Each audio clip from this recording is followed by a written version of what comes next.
के एक स्कूल की कक्षा में डिजिटल बोर्ड पर एक आपत्तिजनक वीडियो सोशल मीडिया पर तेजी से वायरल हो रहा है।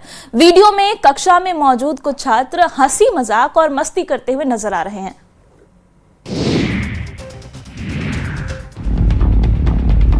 देवघर जिले के सरावा स्थित आदर्श +2 विद्यालय का एक वीडियो इन दिनों सोशल मीडिया पर तेजी से वायरल हो रहा है। वायरल वीडियो में विद्यालय के स्मार्ट क्लास में लगे डिजिटल स्क्रीन पर आपत्तिजनक वीडियो चलते हुए दिखाई दे रहा है। वहीं कक्षा में मौजूद कुछ छात्र हंसी मजाक और मस्ती करते नजर आ रहे हैं। वीडियो सामने आने के बाद शिक्षा व्यवस्था और स्कूल प्रशासन पर सवाल उठने लगे हैं। मामले को लेकर जिला शिक्षा पदाधिकारी ने कहा है कि उन्हें इस घटना की जानकारी मिली है, पूरे मामले की जाँच कराई जाएगी। उन्होंने कहा कि शिक्षा के मंदिर में अनुशासन और मर्यादा सबसे महत्वपूर्ण है। यदि जांच में किसी शिक्षक कर्मी या छात्र की लापरवाही सामने आती है तो दोषियों के खिलाफ नियम के अनुसार कार्रवाई की जाएगी। इधर बीजेपी युवा मोर्चा के जिला अध्यक्ष ने भी मामले को गंभीर बताते हुए दोषियों पर कड़ी कार्रवाई की मांग की है। उन्होंने कहा कि स्कूल जैसे पवित्र स्थान पर इस तरह की घटना बेहद दुर्भाग्यपूर्ण है और भविष्य में ऐसी घटनाओं की पुनरावृत्ति रोकने के लिए सख्त व्यवस्था की जानी चाहिए। स्कूल में ऐसी हरकत किसी भी हाल में बर्दाश्त नहीं की जानी चाहिए।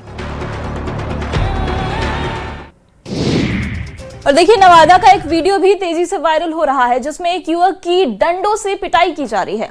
कुंड में नहा रहे शख्स पर डंडे ही डंडे बरसाए जा रहे हैं। रिपोर्ट देखिए।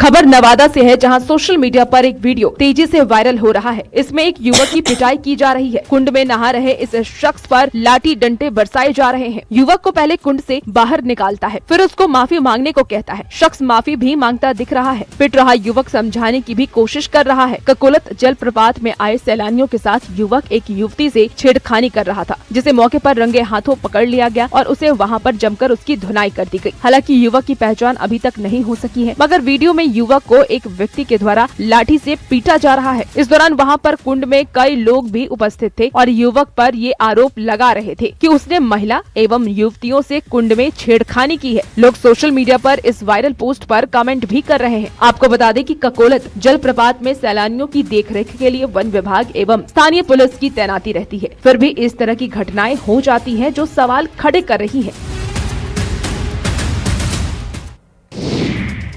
अब खबर पूर्णिया से, जहां बीती रात भीषण आग लग गई। आग इतनी भयावह थी कि 4 घरों को जलाकर खाक कर दिया। पुलिस और फायर ब्रिगेड की टीम मौके पर देर से पहुंची। देर से आने पर लोगों को इतना गुस्सा आया कि लोगों ने पत्थर बरसा दिए और गाड़ी के शीशे तोड़ दिए। रिपोर्ट देखिए।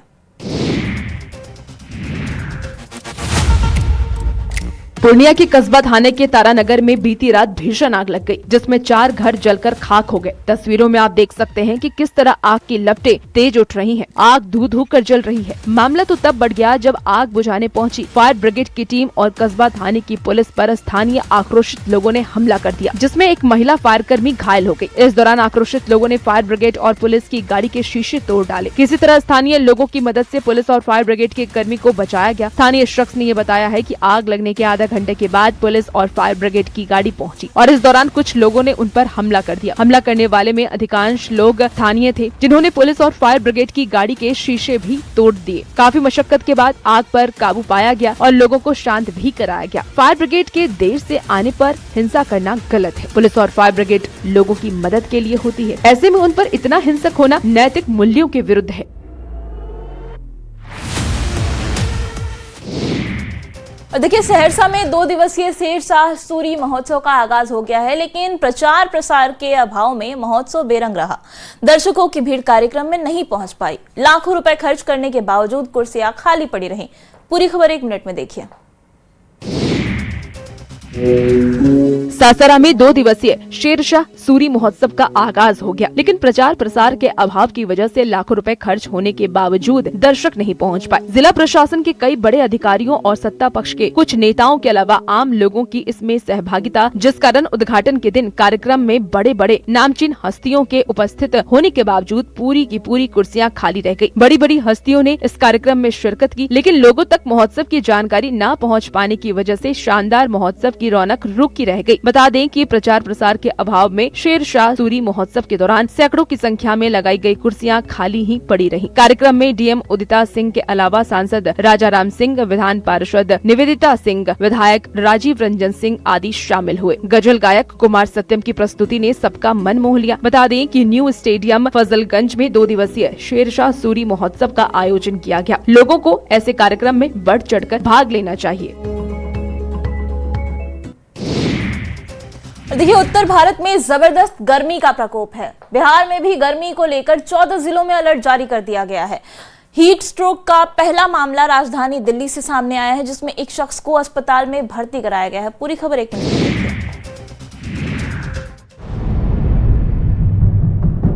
उत्तर भारत में जबरदस्त गर्मी पड़ रही है। बिहार में भीषण गर्मी और लू को लेकर एक बार फिर 14 जिलों में अलर्ट जारी किया गया है और लोगों से अलर्ट रहने की अपील की गई है। वहीं दिल्ली, एनसीआर समेत यूपी में लोग गर्मी से बेहाल हैं। दिल्ली में जहां पारा 43 डिग्री को पार कर चुका है, तो आने वाले दिनों में इसको 46 डिग्री से ज्यादा जाने का अनुमान बताया जा रहा है। दिल्ली में हीट स्ट्रोक का पहला मामला सामने आया, जिसमें एक शख्स को अस्पताल में भर्ती कराया गया। वहीं दिल्ली के अलावा नोएडा, गाजियाबाद में भी सूरज की तपिश बेहाल कर रही है। गाजियाबाद में तापमान 43 डिग्री सेल्सियस के आसपास बना हुआ है। सड़कों पर निकलते ही गर्म लू के थपेड़े की मार पड़ रही है। दोपहर के समय बाजार और सड़कें सूनी दिखाई दे रही है। गर्मी से इंसान ही नहीं, जानवर भी दिक्कत का सामना कर रहे हैं। नोएडा सेक्टर 128 की एक सोसाइटी से ये वीडियो सामने आया है, जहाँ गर्मी से परेशान बंदर ने स्विमिंग पूल में डुबकी लगाई। नालंदा के राजगीर में 17 मई से शुरू हुए राजगीर मलमास मेले में भीषण गर्मी की वजह से श्रद्धालुओं की भीड़ नहीं देखने को मिल रही है। तपती दोपहर में लोगों का निकलना तो नामुमकिन है, तो ऐसे में देर शाम में भारी मात्रा में श्रद्धालु मेले में आते हैं। पूरी खबर एक मिनट में। नालंदा के राजगीर में बीते 17 मई से आस्था का महापर्व मलमास मेला शुरू हो चुका है, लेकिन इस बार आस्था पर मौसम की मार भारी पड़ती दिख रही है। आसमान से बरसती आग और भीषण लहलहाती गर्मी के कारण दोपहर के वक्त मेले में श्रद्धालुओं की भीड़ गायब है। पारा इतना ऊपर है कि लोग दोपहर में घरों और धर्मशालाओं से बाहर निकलना नामुमकिन समझ रहे हैं। लेकिन जैसे ही सूरज ढलता है, मौसम में थोड़ी नरमी आती है, राजगीर का नजारा बदल जाता है। देर शाम होते ही भारी संख्या में श्रद्धालु और सैलानी मेले का लुत्फ उठाने निकल पड़ते हैं। रंग बिरंगी रोशनियों से नहाए इस मेले में लोग झूला, सर्कस, जादूगर, थिएटर और मौत का कुआं जैसे मनोरंजन के साधनों का जमकर आनंद ले रहे हैं। रात होते होते मेला पूरी तरह गुलजार हो जाता है। भीड़ को देखते हुए प्रशासन भी पूरी तरह अलर्ट मोड पर है। सुरक्षा व्यवस्था के बेहद कड़े इंतजाम किए गए हैं। इस बार मेले की सुरक्षा में विशेष रूप से घुड़सवार पुलिस बल को तैनात किया गया है, जो चप्पे चप्पे पर नजर रख रहे हैं, ताकि मेले में आने वाले श्रद्धालुओं को कोई परेशानी न हो और किसी भी अप्रिय घटना को रोका जा सके। दरभंगा में क्रिकेट विवाद ने सांप्रदायिक रंग ले लिया। क्रिकेट खेलने समय 2 समुदाय में झड़प हो गई। देखते ही देखते दोनों समुदाय में मारपीट शुरू हो गई। बचाने आई महिलाओं को भी नहीं छोड़ा गया। ये रिपोर्ट देखिए।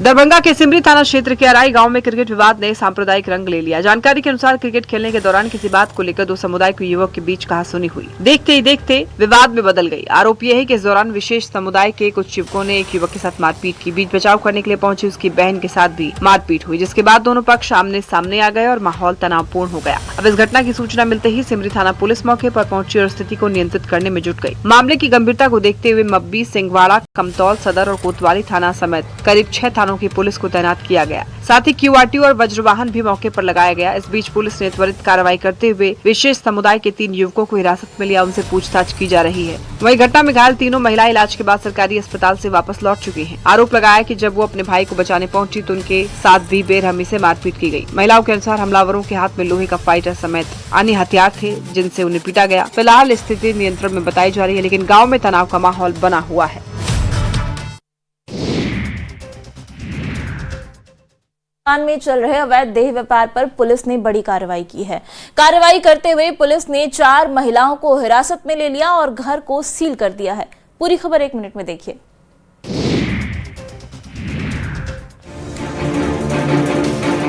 बाढ़ अनुमंडल के पंडारक थाना अंतर्गत पुलिस ने एक बड़ी कार्रवाई करते हुए एक घर में चल रहे अवैध जिस्म फरोशी सेक्स रैकेट के धंधे का भंडाफोड़ किया है। इस कार्रवाई से इलाके में चर्चा का विषय बना हुआ है। दावा है कि NH31 किनारे निजी मकान में सेक्स रैकेट चलाया जा रहा था। पुलिस ने मकान को सील कर दिया है। बाढ़ SDPO ने मामले की जानकारी दी। बताया कि पुलिस को गुप्त सूचना मिली थी कि पंडारक थाना क्षेत्र के समीप एक मकान में अवैध रूप से देह व्यापार का धंधा संचालित किया जा रहा है। प्राप्त सूचना के आधार पर पुलिस की एक विशेष टीम ने त्वरित कार्रवाई करते हुए स्थल का भौतिक सत्यापन किया और छापेमारी की। छापेमारी के दौरान पुलिस ने मौके से पूछताछ के लिए 4 महिलाओं को हिरासत में लिया है। इसके साथ ही अपने मकान में अवैध जिस्म फरोशी का धंधा इस मामले में संचालक को भी पुलिस ने गिरफ्तार कर लिया है। फिलहाल पुलिस ने संबंधित धाराओं में प्राथमिकी दर्ज कर ली है। पुलिस जांच कर रही है और इस अवैध रूप से चल रहे देह व्यापार के धंधे से जुड़े और भी लोगों की तलाश में पुलिस जुटी है। भागलपुर से लापता हुई 5 बच्चियों को पटना जंक्शन से सुरक्षित बरामद कर लिया गया है। परिजनों की शिकायत के बाद पुलिस ने तुरंत सर्च ऑपरेशन शुरू किया, जिसके बाद सभी बच्चियों को पटना जंक्शन से बरामद किया गया है।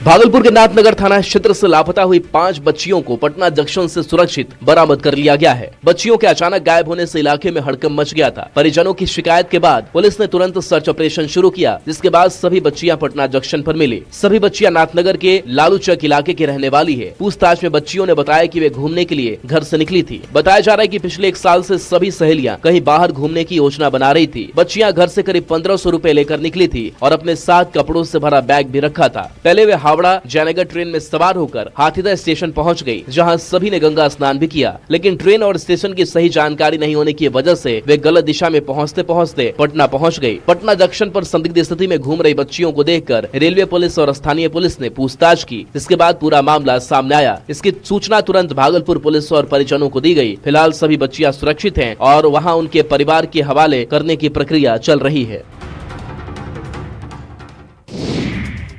बेगूसराय के एक टोल प्लाजा से एक तस्वीर सामने आई है, जहां एक छोटी सी गलती पर पुलिस का स्टिकर लगे कार सवारों ने पिकअप वाहन चालक की जमकर पिटाई करती है। पूरी खबर 1 मिनट में देखिए।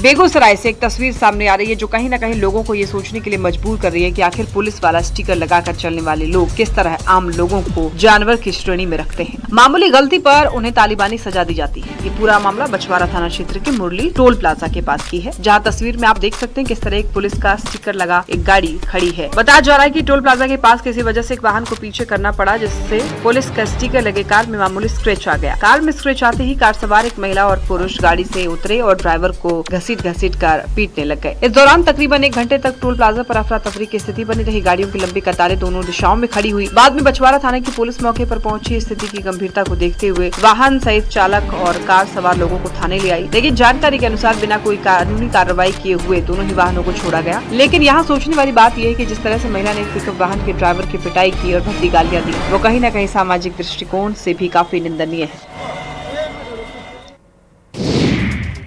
जमुई जिले के बरहट इलाके के जंगलों से एक खूबसूरत तस्वीर सामने आई है। वन विभाग की टीम को रात में पेट्रोलिंग करते हुए सड़क के किनारे एक तेंदुआ आराम फरमाता हुआ नजर आया, जिसकी तस्वीर उन्होंने अपने कैमरे में कैद कर ली।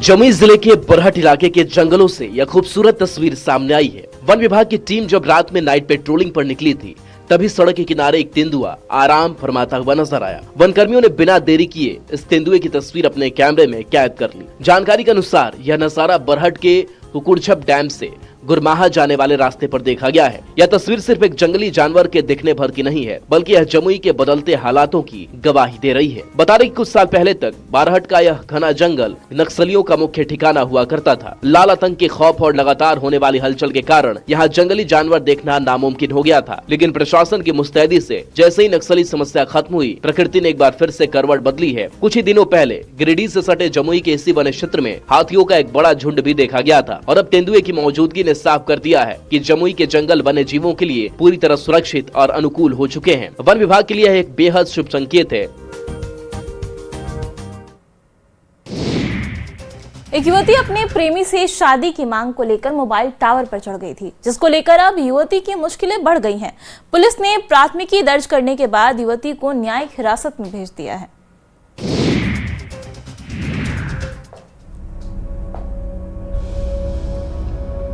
गोपालगंज में मोबाइल टावर पर चढ़ने वाली युवती की मुश्किलें अब बढ़ गई है। पुलिस ने मामले में प्राथमिकी दर्ज करने के बाद युवती को न्यायिक हिरासत में भेज दिया है। वहीं पुलिस प्रशासन ने लोगों से अपील की है कि किसी भी परिस्थिति में अपनी जान जोखिम में डालकर टावर पर चढ़ने जैसी हरकतें न करें। सदर 2 SDPO ने बताया कि जिले में लगातार इस तरह की घटनाएं सामने आ रही है। इसे गंभीरता से लेते हुए पुलिस ने सख्त कदम उठाया है। उन्होंने कहा कि कानून व्यवस्था बनाए रखने और लोगों की सुरक्षा को ध्यान में रखते हुए युवती के खिलाफ प्राथमिकी दर्ज कर न्यायिक हिरासत में भेजा गया है। बता दें कि कल माझा थाना क्षेत्र के गद्दी टोला में एक युवती अपनी प्रेमी से शादी की मांग को लेकर मोबाइल टावर पर चढ़ गई थी। करीब 8 घंटे तक चले हाई वोल्टेज ड्रामे के बाद पुलिस और स्थानीय लोगों की कड़ी मशक्कत से युवती को सुरक्षित नीचे उतारा गया था। आए दिन टावर पर चढ़ने की खबरें आती रहती है। किसी न किसी समस्या को लेकर लोग अपनी जान जोखिम में डाल देते हैं। इंसान की जान को कितना सस्ता बना दिया है। जीवन में दिक्कत परेशानी आती है, लेकिन इसका ये मतलब नहीं कि जान को खतरे में डाल दिया जाए।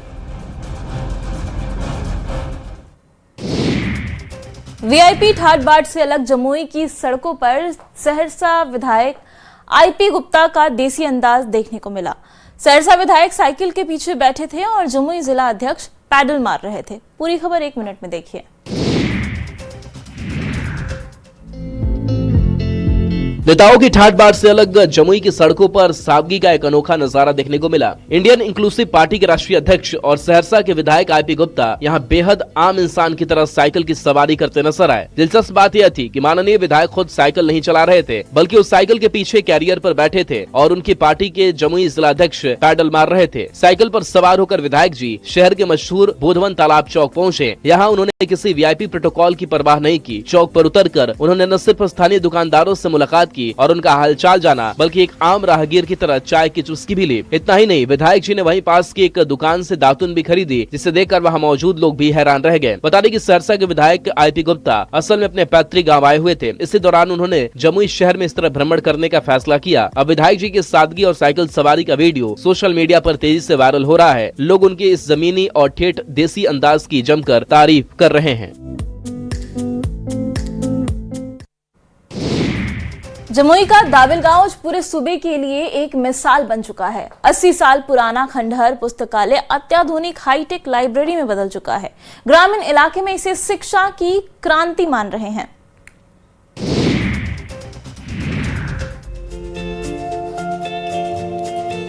जमुई जिले के खैरा प्रखंड का ये दाबिला गांव आज पूरे सूबे के लिए एक मिसाल बन चुका है। जिस इमारत में कभी 80 साल पुराना खंडहर पुस्तकालय हुआ करता था, आज वहां एक अत्याधुनिक हाईटेक लाइब्रेरी खड़ी है। शिक्षा के महत्व को समझते हुए स्थानीय पंचायत ने 10 लाख रुपए के सरकारी फंड और कुछ निजी सहयोग से इस खंडहर की सूरत और यहाँ के बच्चों की तकदीर दोनों बदल दी। ये लाइब्रेरी किसी बड़े शहर के कॉर्पोरेट ऑफिस जैसी नजर आती है। पूरी तरह AC, CCTV कैमरे, कंप्यूटर और हाई स्पीड वाईफाई से लैस ये लाइब्रेरी छात्रों के लिए 24 घंटे खुली रहती है। अब दाबिला और इसके आसपास की 3 पंचायतों के दर्जनों गांव के छात्र छात्राएं यहां पहुंचकर एक बेहतरीन माहौल में प्रतियोगी परीक्षाओं की तैयारी कर रहे हैं। दाबिल पंचायत की इस अनोखी पहल ने गाँव के डिजिटल विलेज बनाने की राह आसान कर दी है। ग्रामीण इलाके में शिक्षा की ये क्रांति वाकई तारीफे काबिल है।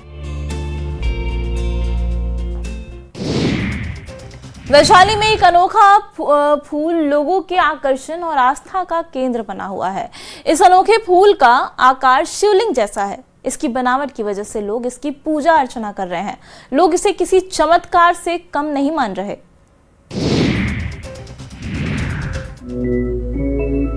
वैशाली में एक अनोखा फूल लोगों के आकर्षण और आस्था का केंद्र बना हुआ है। आलम यह है कि इस अनोखे फूल को देखने और उसकी पूजा अर्चना करने के लिए लोग दूर दराज से पहुंच रहे हैं। दरअसल जिले के सरदेही बुजुर्ग प्रखंड क्षेत्र स्थित मुरावतपुर पंचायत के वार्ड नंबर 11 में ये फूल खिला है।